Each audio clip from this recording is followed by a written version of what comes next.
Esto que voy a contaros no es una película, ni un cuento inventado para pasar el rato. Es lo que me pasó a mí, con nombre y apellido, y os prometo que si alguna vez dudáis de que la sangre puede mentir más que un desconocido, esta historia os va a cambiar la idea. Hay un reloj de bolsillo de oro viejo que ahora mismo está sobre mi mesa mientras hablo, y ese reloj fue el que empezó a destapar todo. Hubo un marido que se levantó de una mesa carísima y se fue caminando como si no me debiera nada. Hubo una hermana que quiso quitarme hasta el apellido. Y hubo un hermano que ni siquiera sabía que existía yo, escondido durante 30 años para protegerlo de una guerra que no era suya. Al final hubo justicia, de la buena, de la que no necesita gritos ni puños, solo papeles, jueces y el peso de la verdad cayendo donde tenía que caer. Pero antes de llegar ahí tuve que perderlo todo. La casa, el trabajo, el nombre. Casi pierdo también las ganas de levantarme por las mañanas. Vale, empiezo por el principio, por esa noche de octubre en la que todavía creía que mi vida iba a mejorar. Estaba sentada frente a un mantel tan blanco que dolía mirarlo, en el restaurante más caro de la ciudad, con una copa de vino que costaba más que mi sueldo de 3 días. Bruno, mi marido, me sonreía desde el otro lado de la mesa con esa sonrisa que yo llevaba 6 años echando de menos. Un violinista tocaba en la esquina, bajito, casi como si tuviera miedo de molestar a los ricos. Y yo, Alba Castro, costurera en una tintorería de barrio, con las manos ásperas de tanto planchar cuello de camisas ajenas, no podía creer que estuviera allí. Guardaos ese momento, porque en menos de 2 horas ese mismo mantel blanco iba a ser testigo de la peor humillación de mi vida. Llevaba 6 años casada con Bruno. Arquitecto sin obra, decía él, aunque la verdad es que llevaba más tiempo sin trabajar del que había trabajado en toda nuestra relación. Yo cargaba con las facturas del piso, ese piso pequeño que había heredado de mi padre, y él cargaba con sus quejas de que nadie valoraba su talento. Los primeros 2 años fueron buenos, o eso quería creer yo. Después vino el despido del estudio donde trabajaba, y con el despido llegó un hombre distinto, uno que se pasaba las tardes tumbado viendo la televisión y que se irritaba si yo le preguntaba por las entrevistas de trabajo. Yo aprendí a callar. Aprendí a coser dobladillos con la radio puesta bajita para no despertarlo de la siesta, a hacer la compra contando las monedas en la palma de la mano antes de llegar a la caja, a decir que no pasaba nada cuando sí pasaba, y mucho. Esa noche, sin embargo, algo había cambiado. Vino a buscarme a la tintorería con un ramo de flores baratas, de esas que venden envueltas en plástico en la gasolinera. Me dijo que nos habíamos ganado una cena decente, que tenía una sorpresa. Yo, tonta de mí, me emocioné como una quinceañera. Me cambié en el cuarto de baño de la tintorería con la única blusa buena que tenía, la que guardaba para bodas ajenas. Y ahí estábamos, entre gente que olía a perfume caro y a dinero antiguo, con camareros que se movían como sombras educadas, y yo con la etiqueta de la blusa todavía rozándome la nuca porque no había tenido tiempo de cortarla. Pide lo que quieras, Alba, me dijo, acercándome la carta de piel. Hoy empieza otra vida para nosotros. Se me aceleró el corazón, os lo juro. Le pregunté si había encontrado trabajo, si algún estudio de arquitectura por fin lo había llamado. Él sonrió de una manera rara, casi feliz de un modo que no reconocí, y pidió el vino más caro de la lista sin mirar el precio. Cerré un trato muy bueno, Alba. Mejor que cualquier trabajo. Vamos a comprar un piso nuevo, un coche, y tú vas a dejar la tintorería para siempre. Comimos ostras que yo no sabía ni cómo se cogían, y tuve que fijarme en la mujer de la mesa de al lado para no meter el tenedor equivocado. Una ensalada con hojas que parecían de otro planeta, moradas, con flores diminutas encima que ni sabía si se comían. Y luego un solomillo que el cocinero flambeó justo delante de nuestra mesa, con el fuego subiendo casi hasta el techo, y todo el salón aplaudiendo bajito como si fuera un espectáculo de circo. Me reí, le conté anécdotas de mis clientas de la tintorería, esas que llevan la ropa manchada de vino tinto y juran que fue sin querer, esas que discuten 10 minutos por una mancha de 30 céntimos. Bruno me escuchaba, algo que llevaba años sin hacer de verdad, con los codos apoyados en la mesa y la cabeza ladeada, como en las primeras citas. En un momento me cogió la mano por encima del mantel. Tenía las palmas frías, cosa rara en él, que siempre había sido de manos calientes. No le di importancia. Me preguntó si me acordaba de nuestra primera cita, en aquel bar de tapas que ya ni existe, donde compartimos una ración de croquetas porque no nos llegaba para 2 platos. Claro que me acuerdo, le dije, riendo. Entonces pedimos champán, del bueno, y brindamos por no sé qué, por el futuro, por nosotros, por cosas que sonaban bien y no significaban nada en concreto. Le dije que lo quería, así, sin más, con la boca aún llena del postre de frutos rojos y la crema batida pegada en la comisura de los labios. Lo sé, me contestó él. Solo eso. Ni un te quiero de vuelta, ni un yo también, nada. Lo sé, como quien confirma un dato en un formulario. Y esa respuesta, ahora que la recuerdo con la cabeza fría, tenía algo helado por dentro que en ese momento decidí no ver, porque ¿quién quiere ver grietas en la noche más bonita de su matrimonio? El camarero dejó la carpeta de la cuenta frente a Bruno. Yo miré de reojo la cifra, 3.200 euros, más de lo que yo ganaba en 2 meses, y sentí que se me cortaba la respiración. Pero él ni parpadeó. Cerró la carpeta, se levantó despacio, se colocó bien la chaqueta y rodeó la mesa hasta quedar detrás de mi silla. Pensé que iba al servicio, o que iba a buscar la cartera al abrigo. Se inclinó hacia mi oído como quien va a decir algo tierno antes de un beso. Cuídate mucho, Alba. Fue todo lo que dijo. Levanté la cara buscando sus ojos, y lo que encontré me heló la sangre de verdad, sin exagerar nada. No había ni rastro de la ternura de toda la noche. Había un vacío total, como si me mirara un desconocido que nunca me hubiera querido. Sonrió de lado, una mueca que no había visto jamás en 6 años de matrimonio, y se dio la vuelta. Caminó entre las mesas, el portero le abrió la puerta de cristal, y desapareció en la calle. Se fue. Así, sin más. Yo seguía con la servilleta a medio doblar sobre las piernas. El violín seguía sonando, pero a mí ya me sonaba a entierro. Me quedé mirando la puerta un buen rato, esperando que fuera una broma, que volviera con un ramo de flores nuevo. No volvió. Y hacia mi mesa ya venía el maitre, un hombre de bigote fino y mirada de quien calcula deudas por instinto. Señora, su acompañante se ha marchado. Espero que no haya ningún problema con el pago. Abrí el bolso y encontré 50 euros sueltos y un teléfono viejo de batería que apenas aguantaba un día. Balbuceé algo sobre que él iba a volver, que seguro había ido a buscar el coche. El maitre sonrió con desprecio. Conocemos bien este tipo de historias, señora. Si no puede pagar, tendré que llamar a la policía. La palabra policía sonó como una bofetada en medio de aquel salón silencioso. Las mesas de alrededor empezaron a girarse hacia mí, curiosas, algunas con esa media sonrisa de quien disfruta la desgracia ajena. Una mujer con collar de perlas le susurró algo a su marido sin dejar de mirarme, y él soltó una risita corta que intentó disimular con la servilleta. Sentí que el cuello se me ponía rojo, que las orejas me ardían, que las manos me sudaban tanto que se me resbalaba el bolso del regazo. Saqué el teléfono viejo y marqué el número de Bruno con dedos torpes. Sonó una vez. 2. Al tercer tono saltó el contestador, esa voz suya grabada hace años diciendo ahora no puedo atenderte, deja tu mensaje. Colgué sin decir nada. Volví a marcar. Lo mismo. Puedo trabajar, susurré entonces al maitre, casi rogando, con la voz ya rota. Sé fregar platos, sé lo que sea, deme un delantal y una hora. El maitre hizo un gesto de asco, como si le hubiera ofrecido limpiarle los zapatos con la lengua. No necesitamos personal de ese tipo aquí, señora. Pague la cuenta o llamo a la patrulla ahora mismo, y créame que lo digo en serio. Y entonces, justo cuando pensaba que ya no podía hundirme más, se abrió la puerta de servicio y salió una mujer mayor con bata gris y las manos rojas de tanta agua fría. Nadie la miró, porque nadie mira nunca a esas mujeres, y sin embargo ella caminó derecha hacia mi mesa como si llevara toda la vida esperando ese momento. Sacó de su delantal un fajo de billetes sujeto con una goma vieja y lo dejó caer sobre la mesa, justo encima de la carpeta de piel. ¿Alcanza esto?, le preguntó al maitre, sin mirarlo apenas.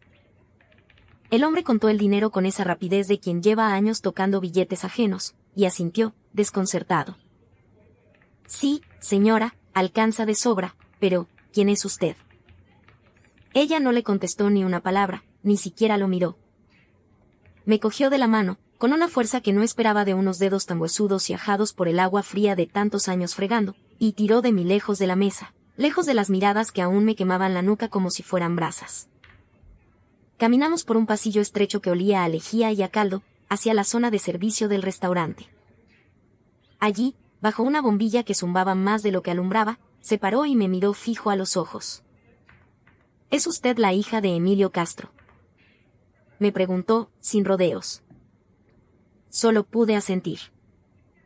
¿Cómo sabía esa mujer el nombre de mi padre, muerto hacía ya 10 años? Me llamo Rosario, dijo. Trabajé para su padre 20 años, en su casa, en sus bodegas, en todo. Y antes de morir me pidió una cosa. Que la buscara a usted. Que le entregara esto cuando su marido enseñara su verdadera cara. Metió la mano en otro bolsillo del delantal y sacó algo envuelto en un pañuelo de tela. Al desenvolverlo apareció un reloj de bolsillo de oro, viejo, con las iniciales C. Grabadas en la tapa, y junto a él una llavecita de latón oscurecida por el tiempo. Me temblaban tanto las manos que casi se me cae todo al suelo, y tuve que apoyarme un segundo contra la pared fría de azulejos de la trastienda para no perder el equilibrio del todo. Dentro de la tapa del reloj, grabado con letra pequeña, había una frase que reconocí al instante porque mi padre me la decía de niña cada vez que me veía dudar de algo: el apellido no se hereda, se demuestra. Se me llenaron los ojos de lágrimas sin avisar. Esa frase la había oído 1000 veces en su despacho, y jamás pensé que la volvería a leer escrita de su puño y letra, 30 años después, en la trastienda de un restaurante de lujo, la misma noche en que mi marido me abandonaba a mi suerte. Tenemos que irnos, dijo Rosario, con esa voz que no admitía discusión. Aquí ya no estamos seguras. No entendía nada.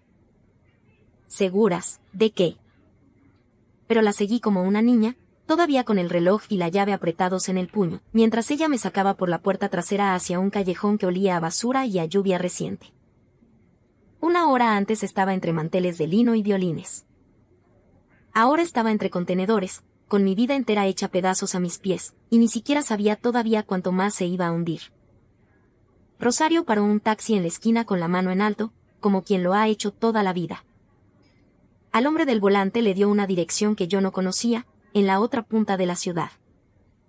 Su padre lo dejó todo preparado, me dijo mientras el coche arrancaba. Todo, hasta el último detalle. Lo único que hizo falta fue esperar a que llegara el momento.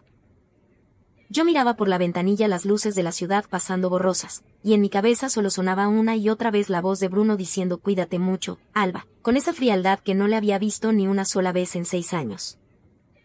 Empecé a recordar cosas que antes no me habían molestado. Sus preguntas insistentes sobre los papeles viejos de mi padre, guardados en una caja en el trastero. Su interés repentino por unas escrituras de una bodega abandonada que yo apenas recordaba de niña. Su irritación cada vez que yo cambiaba de tema. ¿Y si nunca me había querido? ¿Y si todo, desde el primer café que tomamos juntos hace 8 años, había sido parte de un plan? Rosario, le pregunté con la voz rota, que buscaba a mi marido. Ella me miró largo rato antes de contestar, con esos ojos claros que parecían ver más de lo que decían. Su padre era un hombre con muchos secretos, Alba. Y dejó tras de sí más de un enemigo. Cuando lleguemos, lo va a entender usted sola. El taxi giró hacia una zona que yo no conocía, entre naves industriales y almacenes cerrados, hasta llegar frente a un edificio bajo de ladrillo oscuro que reconocí de golpe, con un vuelco en el estómago. Era la bodega vieja de mi padre. La que cerró hará 15 años, la que yo creía vendida hacía mucho, la que en mi cabeza de niña olía siempre a uva pisada y a madera mojada. El taxista, un hombre de unos 60 años con una radio de coche encendida muy bajito, nos miró por el retrovisor un par de veces mientras conducía, como calculando si debía preguntar algo. No preguntó nada. Solo cuando paramos delante del edificio, dijo, casi sin ganas de hablar: llegamos. Y añadió, ya con la mano en el freno de mano: esperaré aquí un rato, por si acaso. No sé si lo dijo por Rosario, que le debía de parecer una clienta habitual de rarezas nocturnas, o porque algo en nuestras caras le dio mala espina. Sea como fuera, se lo agradecí en silencio. El aire allí olía a humedad, a madera vieja y a vino que ya no estaba. Bajo una farola medio rota, Rosario sacó de su bolsillo la misma llavecita de latón y me la puso en la mano. «Ábralo usted», me dijo. «Es su derecho, no el mío». Me acerqué al portón de hierro oxidado con las manos temblando tanto que no acertaba a meter la llave en la cerradura. Forcejeé, me mordí el labio de la rabia, y justo cuando por fin sentí que la llave giraba, oí un motor acercándose por la calle desierta. Se me heló la sangre otra vez. Esa noche iba a repetirse esa sensación más veces de las que puedo contar. Un coche oscuro dobló la esquina despacio, con los faros barriendo la calle. Lo reconocí al instante por la matrícula. Era el coche de Bruno. «Rápido», susurró Rosario, colocándose delante de mí como un escudo pequeño y flaco. El coche se detuvo a unos 20 metros, pero la puerta no se abrió. Él se quedó ahí sentado, dentro, a oscuras, observando. Y eso, no sé por qué, me dio más miedo que si hubiera salido corriendo hacia nosotras. Tiré de la llave con toda la rabia que llevaba dentro, y el candado se dio con un chasquido metálico que sonó como un disparo en el silencio de la calle. Empujé el portón, entramos, y Rosario lo cerró detrás de nosotras dejando fuera los faros del coche y la figura oscura que seguía sin moverse. Dentro olía a barrica vieja y a polvo de 30 años. Una sola bombilla, colgando de un cable pelado, iluminaba un escritorio cubierto de sábanas amarillentas y, encima de todo, una pequeña caja de metal que parecía recién limpiada, como si alguien la hubiera dejado ahí esa misma semana. El resto de la nave estaba vacío, salvo por unas cuantas barricas apiladas contra la pared del fondo. «Está esperando a que salgamos», dije yo, mirando la rendija de luz que se colaba bajo el portón. «Entonces tendremos que salir por otro lado», contestó Rosario con una calma que a mí me sonó a locura, como si tuviera un plan para cada cosa que pudiera pasar esa noche. Se acercó a la caja. Tenía un candado de combinación con 4 números. Su padre dijo que la clave era un día que usted jamás iba a olvidar. Pensé en mi boda, pero ese recuerdo ya solo me daba náuseas. Pensé en el día que murió mi padre, pero tampoco encajaba. Rosario me miró con algo parecido a la ternura. Él adoraba a su madre, Alba. Siempre decía que el día que la conoció fue el único día de verdadera felicidad de toda su vida. Y entonces me acordé.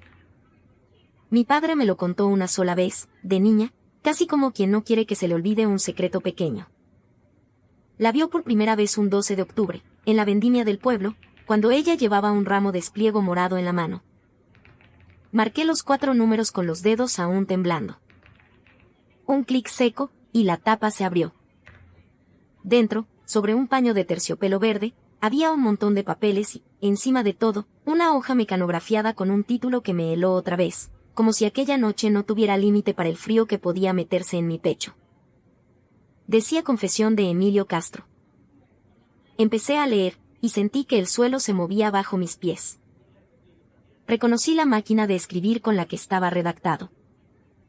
La vieja Olivetti gris que mi padre guardaba en el desván, la que de niña usaba yo para escribir cartas falsas a los Reyes Magos porque me gustaba el ruido metálico de las teclas. Esa idea, tan absurda en medio de todo aquello, me hizo daño de una manera que no sabría explicar. Ni siquiera el objeto que guardaba mis recuerdos de infancia se había librado de acabar mezclado en aquella trampa. El documento contaba, con una precisión casi legal, como mi padre había engañado a su antiguo socio, un tal Ricardo Beltrán, allá por los años 80. Como desvió beneficios, infló deudas falsas, y acabó obligando a Beltrán a venderle su parte de la bodega por 4 duros, dejándolo en la ruina. Y como Beltrán, unos años después, murió pobre y solo, de un infarto en un piso alquilado. Todo firmado por mi padre, página tras página, con esa firma segura que yo reconocería en cualquier parte del mundo. Ahí estaba. Eso era lo que Bruno andaba buscando. Y de golpe todo encajó de una manera que me revolvió el estómago. Renata, la hija de Beltrán, la que llevaba años despotricando en las redes sociales sobre cómo mi padre había robado a su familia. Ella y Bruno se habían encontrado, o ella lo había buscado a él, daba igual. El plan era simple y monstruoso a la vez, que Bruno se casara conmigo, entrara en mi vida, en mi casa, y encontrara ese papel que le daría a Renata el derecho legal de reclamarlo todo. 6 años de mi vida, mi matrimonio entero, no habían sido más que una pieza de ese plan. Lo planearon todo, susurré, dejando caer los papeles sobre la mesa. Se casó conmigo solo para esto. Lo sé, dijo Rosario en voz baja. Su padre también lo sabía. Por eso lo escondió aquí y me pidió que vigilara. En ese momento oímos un golpe seco en el portón. Alguien tiraba de la cadena desde fuera. Bruno ya no esperaba más. Tenemos que salir, dijo Rosario, metiendo los papeles y la caja en una bolsa de lona que encontró tirada junto a las barricas. Detrás de las barricas, en la pared del fondo, había una puerta pequeñita casi escondida, de esas que en las bodegas viejas usaban para bajar al túnel de acceso a la calle de atrás. Estaba cerrada por dentro con un simple pasador. Un minuto después ya corríamos por un callejón estrecho, tropezando con cajas de cartón mojadas, hasta salir a una calle iluminada donde Rosario levantó la mano y paró otro taxi, como si aquella noche se hubiera convertido en su especialidad. Nos alejamos lo suficiente y nos paramos a respirar en la acera. Yo sostenía la bolsa con la caja, y me pesaba más que cualquier maleta que hubiera cargado en mi vida. Había perdido a mi marido, había perdido la confianza en mi propio padre, había perdido 6 años enteros. ¿Qué más me podía pasar? En ese momento el móvil me vibró en el bolsillo. En la pantalla apareció un nombre, Renata Beltrán. Se me heló otra vez la sangre, aunque ya empezaba a pensar que esa noche no tenía fondo. Contesté con un hilo de voz. Al otro lado estalló una risa fría, casi cantada. Hola, cuñadita. Me han contado que Bruno la ha fastidiado. ¡Qué torpe! Da igual, ya no importa. Solo llamaba para avisarte de que hace 2 horas he comprado tu hipoteca al banco, y esta misma noche he presentado la ejecución. Los papeles ya están en manos del juzgado. Así que, guapa, ya no tienes nada. El teléfono se me resbaló de los dedos y golpeó el asfalto con un ruido seco. Vika, susurró Rosario, aunque en realidad se llama Alba, como se le fue el nombre de la boca a Rosario. No lo sé, quizá porque llevaba 30 años llamando así a alguien parecido en su cabeza. No te derrumbes ahora, dijo, recogiendo el móvil del suelo. No hay tiempo. Vamos a comprobarlo.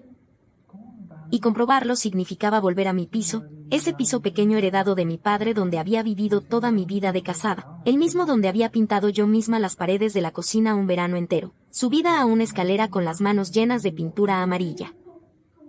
El taxi nos dejó en la calle, y desde lejos vi mis ventanas del tercer piso, apagadas. Conté las plantas 2 veces, como si pudiera haberme equivocado, como si en algún universo paralelo la luz de mi salón siguiera encendida y todo aquello fuera un error. Subí corriendo, tropezando en los escalones, saqué la llave que llevaba usando 8 años y no giró. Ni siquiera entró del todo.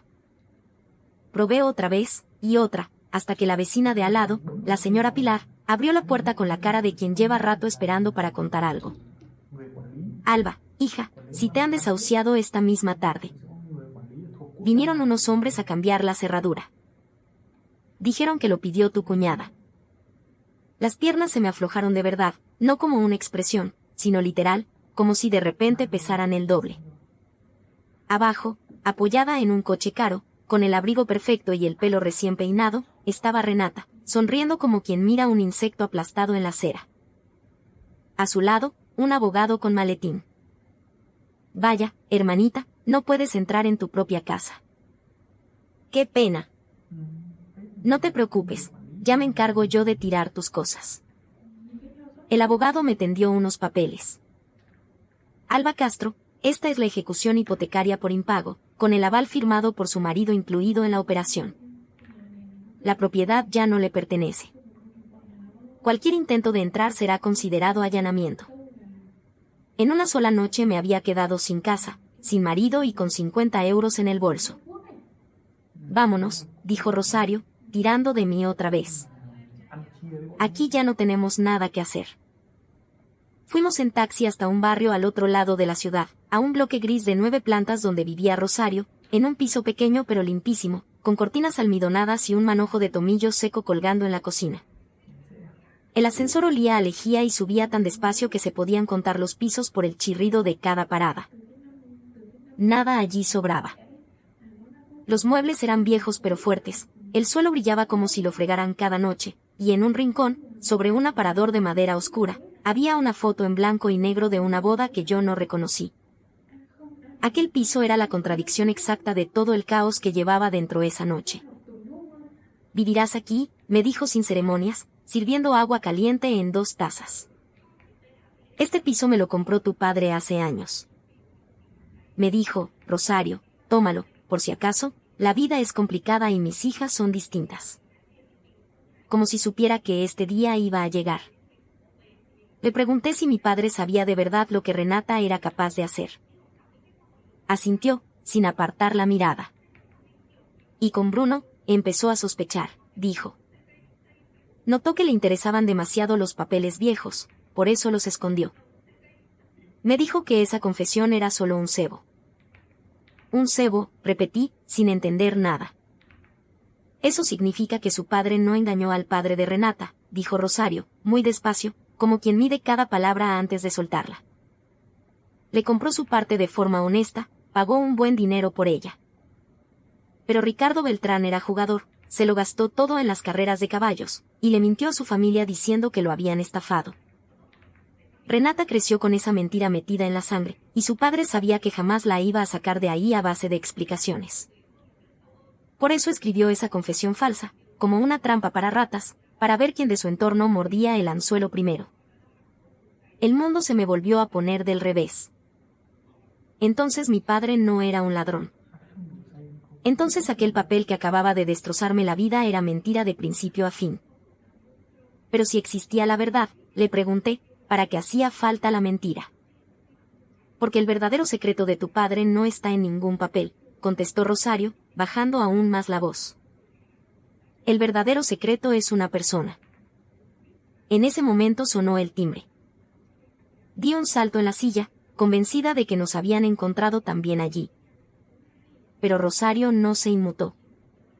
Miró el reloj de la pared. Ah, es Tomás, mi hijo. Vuelve del turno de noche. Se levantó a abrir. Pasa, hijo, estamos despiertas. Y en la puerta apareció un hombre alto, con el uniforme azul de los servicios de emergencias, cansado como quien ha pasado la noche entre urgencias ajenas. Entró en el pasillo y la luz de la cocina le dio de lleno en la cara. Se me cortó la respiración. No exagero nada.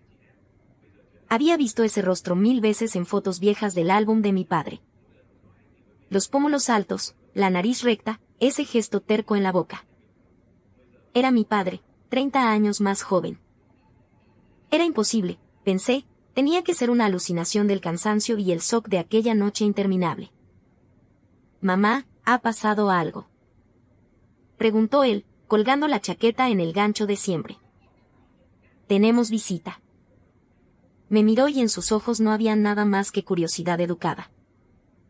No me conocía de nada. Para él yo era una desconocida sentada en la cocina de su madre a las tantas de la madrugada. «Tomás», dijo Rosario despacio, «ella es Alba». Y no dijo el apellido, pero la manera en que lo cayó decía más que cualquier apellido del mundo. Él asintió, cogió una botella de kéfir de la nevera, gestos normales de alguien que vuelve reventado del trabajo. Y yo no podía apartar los ojos de él. Buscaba desesperadamente otra explicación. Un primo lejano, una coincidencia rarísima. Pero miré a Rosario y en su cara, en esa mezcla de orgullo y herida antigua, lo entendí todo antes de que lo dijera en voz alta. «Sí, Alba», dijo ella, sentándose de nuevo, con las manos juntas sobre la mesa. «Tomás es hijo de tu padre. Es tu hermano». El aire se me escapó de los pulmones con un silbido raro. Un hermano. Y era hijo de la mujer a la que toda mi vida había considerado solo el ama de llaves de mi padre. Tomás, que justo abría la botella, se quedó paralizado, giró la cabeza hacia su madre con una cara de no entender absolutamente nada. Mamá, ¿qué dices? ¿Qué hijo de quién? Mi padre murió cuando yo era pequeño, tú misma me lo contaste toda la vida. Te conté lo que tenía que contarte para protegerte, respondió ella, mirándolo fijo. Emilio era tu padre. Te quiso más que a nada en este mundo, y a mí también me quiso. Lo dijo sin dramatismo, casi como quien lee la hora en un reloj, y precisamente por esa sencillez sus palabras pesaban como una losa. Y ahí, sentada en aquella cocina ajena, sentí que se derrumbaba la última columna que me quedaba en pie. Todo mi pasado, cada recuerdo, se me reorganizaba delante de los ojos bajo una luz nueva y torcida. Mi padre, siempre algo ausente, siempre de viaje de negocios, volviendo cansado pero extrañamente en paz. Su generosidad rara con Rosario, a la que mantuvo empleada muchos años después de que yo dejara de necesitar niñera. No era solo una antigua empleada. Era su otra familia, la de verdad, quizá. ¿Y yo qué era, entonces, en toda esa historia?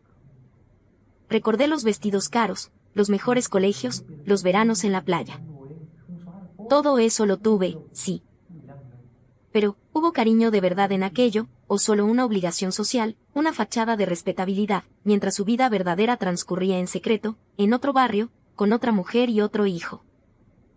A él lo protegieron del veneno de la familia. A mí me dejaron justo en el centro de ese veneno, al lado de Renata. La confesión falsa cobraba ahora un sentido cruel y perfecto. No era solo un cebo, era una jugada calculada, y yo, sin saberlo, había sido la pieza que la llevaba hasta Renata a través de mi propio matrimonio con el infiltrado que ella misma había puesto en mi vida. Mi padre me había usado a mí, a su propia hija, como escudo, mientras guardaba a su hijo lejos de toda esa miseria. Tomás seguía de pie en medio de la cocina con la botella en la mano, sin saber ni dónde mirar. Entonces toda mi vida, empezó, sin terminar la frase. Y fue justo en ese instante cuando alguien empezó a aporrear la puerta, no a llamar, a golpearla con toda el alma, como si quisiera tirarla abajo. Rosario, Alba, sé que estáis ahí. Dadme la caja. Era Bruno. Nos había encontrado también en ese piso. Rosario corrió a revisar el cerrojo. Tomás se colocó delante de su madre por instinto, sin ni siquiera entender del todo qué estaba defendiendo. Y yo no me moví. ¿Qué más me podía quitar ya? La cerradura vieja se dio con un crujido y la puerta se abrió de golpe. Bruno entró con el traje arrugado y una mirada de animal acorralado, buscando la bolsa con la caja a mis pies. Dámela, es mi única salida, dijo, avanzando hacia mí. Tomás interpuso, más alto y más fuerte que él. ¿Y tú quién demonios eres?, le gritó Bruno intentando apartarlo. Y entonces se paró en seco. Su mirada furiosa se clavó en la cara de Tomás. Y vi cómo la rabia se le transformaba en desconcierto, y el desconcierto en un miedo lento que le fue vaciando el color de la cara. Miró a Tomás, me miró a mí, volvió a mirar a Tomás. Estaba haciendo cuentas, y el resultado de esas cuentas le acababa de aterrizar en la cara como un puñetazo. Estoy muerto, murmuró, dando un paso atrás. Ya no había rabia en su voz, solo un vacío asustado. Había perseguido durante meses una falsificación mientras la verdadera bomba, el secreto real, estaba ahí delante de él, respirando, viva, y esa bomba dejaba sin sentido cualquier papel que hubiera robado. Retrocedió hacia la puerta, blanco como la pared, pero se paró de golpe. El miedo se le convirtió en algo distinto, algo calculador. Los que estáis perdidos sois vosotros, susurró con un tono que me puso los pelos de punta. Yo me quedo sin nada, vale, pero vosotros. Si Renata se entera de que él existe, no solo se va a quedar con la empresa. Lo va a destruir. Y se marchó dando un portazo, dejando aquella frase colgada en el aire de la cocina como un cuchillo suspendido sobre nuestras cabezas. Tomás no durmió esa noche, y creo que ninguno lo hicimos. Caminaba de un lado a otro del salón intentando digerir que era hijo de uno de los empresarios más conocidos de la ciudad, y al mismo tiempo el blanco de una mujer que llevaba media vida obsesionada con la venganza. Yo me senté en el alféizar mirando las luces de la calle, ya sin lágrimas, con esa sensación rara de vacío que deja el miedo cuando ya no cabe nada más dentro. Por la mañana, mi móvil, que ni recordaba haber cargado, empezó a vibrar sin parar. Mensajes de compañeras de la tintorería, de conocidos lejanos. Alba, es verdad lo que dicen de ti. Rosario me encontró un titular en su tableta vieja: escándalo en la familia Castro, la hija acusa a su difunto padre de fraude. Debajo, una foto de Renata sonriendo frente al logo de las bodegas. El artículo decía que había convocado una junta urgente de socios, que tenía pruebas de que mi padre se había quedado con la bodega de forma ilegal, y añadía, con una maldad fina, que yo lo sabía todo y lo había ocultado junto a mi marido para chantajearla. Ni siquiera tiene la confesión, susurré, y ya está haciendo ruido con esto. Algo se me removió por dentro, algo terco. Tengo que ir a trabajar, dije, levantándome. Rosario me miró como si me hubiera vuelto loca. Precisamente por eso tengo que ir, insistí. Es lo único que me queda. Me puse el uniforme de la tintorería, esa bata sencilla que siempre había llevado como algo normal y que ese día se me hizo casi una armadura. Cuando entré, el murmullo se cortó de golpe. Nadie me saludó. Mi compañera Katia giró la cara y se puso a limpiar un mostrador que ya estaba limpio. El dueño, Ferran, salió de la trastienda con la cara colorada. Alba, a la oficina, ahora. No llegó a decirme nada más porque la puerta de la tintorería se abrió de golpe, haciendo sonar la campanilla con violencia. Esa campanilla que llevaba 10 años anunciando clientes con recogidas de trajes y vestidos de comunión, y que ese día anunció, sin saberlo, mi propio funeral social. Entró Renata con un abrigo de cachemira que debía costar más que el alquiler de todo el edificio, tacones altísimos que resonaban en el suelo de baldosa como martillazos, un abogado detrás con maletín de piel, y un chico joven con una cámara al hombro que ya llevaba el objetivo apuntando antes incluso de cruzar el umbral. Recorrió el local con desprecio, arrugando la nariz como si el olor a vapor de plancha y detergente le resultara personalmente ofensivo, buscando con la mirada donde no ensuciarse los zapatos de tacón. Y cuando me vio, plantada detrás del mostrador con mi bata azul y las manos aún manchadas de la tinta de un traje que había estado repasando esa mañana, sonrió con esa victoria fea que ya le conocía de las fotos, esa mueca que se le formaba en la comisura izquierda cuando sabía que tenía la sartén por el mango. Aquí está, dijo, en voz alta, para que la oyeran hasta en la calle. Nuestra pobre trabajadora ejemplar. Finge ser una víctima, pero en realidad es cómplice de un ladrón, su propio marido, con quien planeó ocultar la confesión de nuestro padre. Querían chantajearme. El PH-LAT de la cámara me quemaba los ojos. Ferran salió de su despacho, pálido, y sin mirarme a la cara me dijo que, dadas las circunstancias, tenía que apartarme del trabajo hasta nuevo aviso. Deje el uniforme y váyase, por favor. Salí a la calle sin sentir el frío de octubre. Por dentro estaba todo quemado ya. Casa, dinero, marido, trabajo, nombre. Caminé sin rumbo hasta un parque pequeño donde de niña me sentaba con mi padre a comer pipas, y me dejé caer en un banco. Y ahí entendí algo muy simple, algo que nadie me había enseñado nunca. Cuando ya te lo han quitado todo, hasta el miedo desaparece. Ya no queda nada que temer. Y si no queda nada que temer, se puede dejar de ser víctima. Se puede actuar. Renata luchaba con una espada de mentira, una confesión que ni siquiera tenía ya, porque estaba hecha cenizas en una caja abandonada. Yo tenía la verdad. Una verdad terrible, sí, pero verdad al fin. Y solo había una forma de desactivar aquella bomba antes de que la encontrara ella sola, hacerla estallar yo misma, en el lugar y en el momento adecuados. Llamé a Rosario. Necesito que averigüe cuándo y dónde es la junta de socios. Vamos a ir todos juntos. La sala de juntas del edificio más importante de la ciudad estaba llena hasta los topes. Olía a perfume caro y a madera pulida. En la tribuna, Renata brillaba, hablando de honor, de justicia, de legado, agitando unos papeles al aire y prometiendo que la verdad iba a salir a la luz de una vez por todas. Entonces se abrió la puerta. Entré yo, con el mismo vestido sencillo del día anterior, sintiéndome un gorrión que se ha colado por error en un banquete de halcones. Detrás de mí se quedaron Rosario y Tomás, pálido pero firme. Todas las cabezas se giraron. El discurso de Renata murió a media frase. ¿Qué haces aquí? seguridad, sacadla. Pero yo ya caminaba por el pasillo central, mirando solo a mi hermana. Cogí el segundo micrófono de la tribuna y me giré hacia la sala. Renata dice la verdad, dije, y el silencio que cayó fue tan denso que se podía masticar. Mi padre tenía un secreto enorme, algo que guardó toda su vida. Pero no es la confesión de la que ella habla. Levanté la mano y señalé hacia el fondo de la sala. Su secreto es él. Su hijo. Durante un segundo eterno, 100 pares de ojos viajaron de mí a Tomás y de Tomás a la cara desencajada de Renata.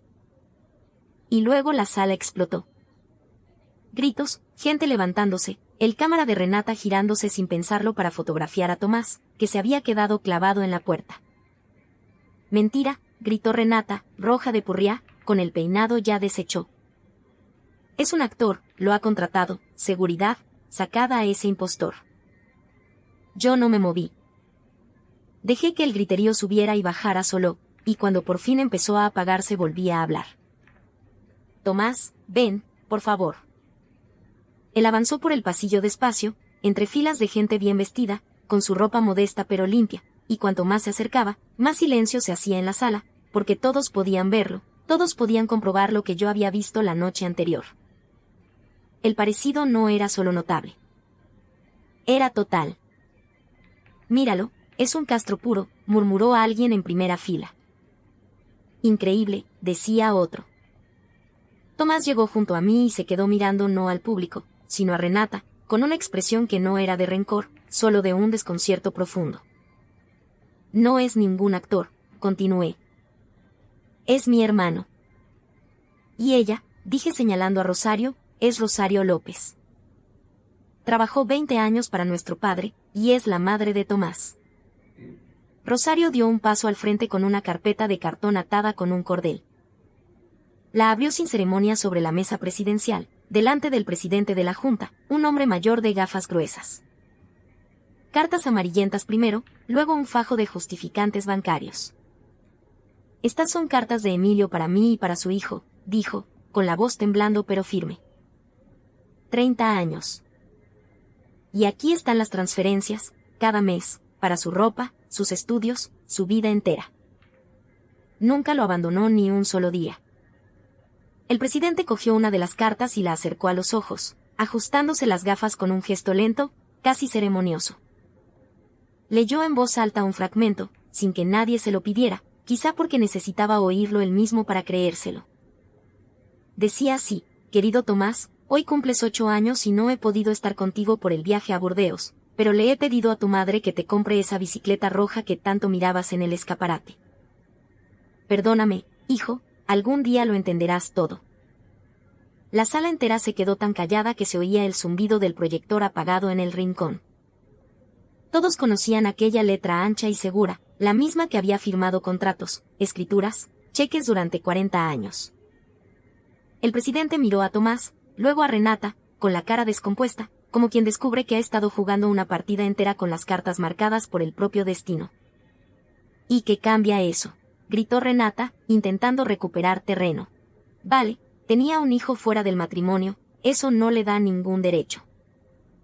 ¿Dónde está el testamento? Que alguien me enseñe el testamento.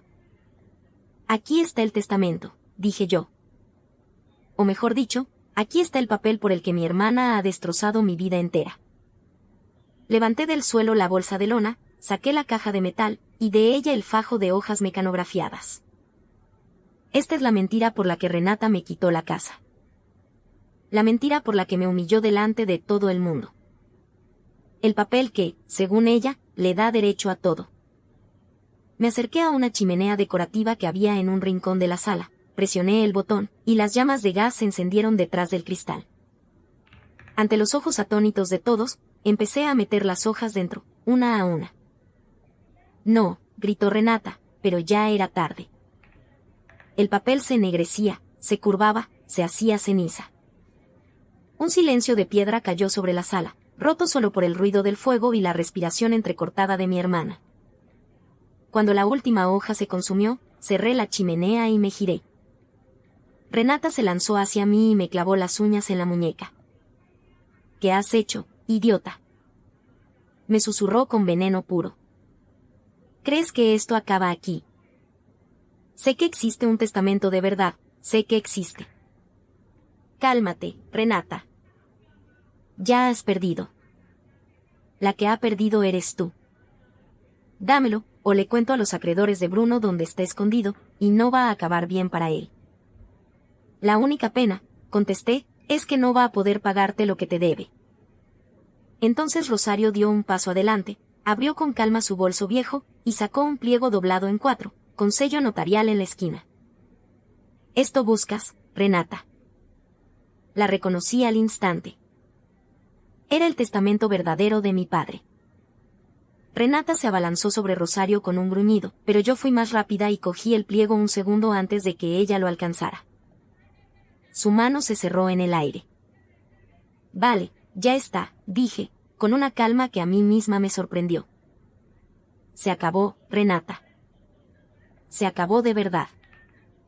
El presidente de la Junta pidió que abriéramos el testamento delante de todos, con el notario de la empresa como testigo, para que nadie pudiera decir después que se había manipulado nada. Rompió el sello con un abrecartas de plata que sacó del bolsillo interior de la chaqueta, despacio, como si el papel pudiera desintegrarse si lo trataba con brusquedad. Empezó a leer, y su voz, al principio firme, se le fue quebrando poco a poco, hasta que tuvo que pararse un momento y beber un trago de agua antes de seguir.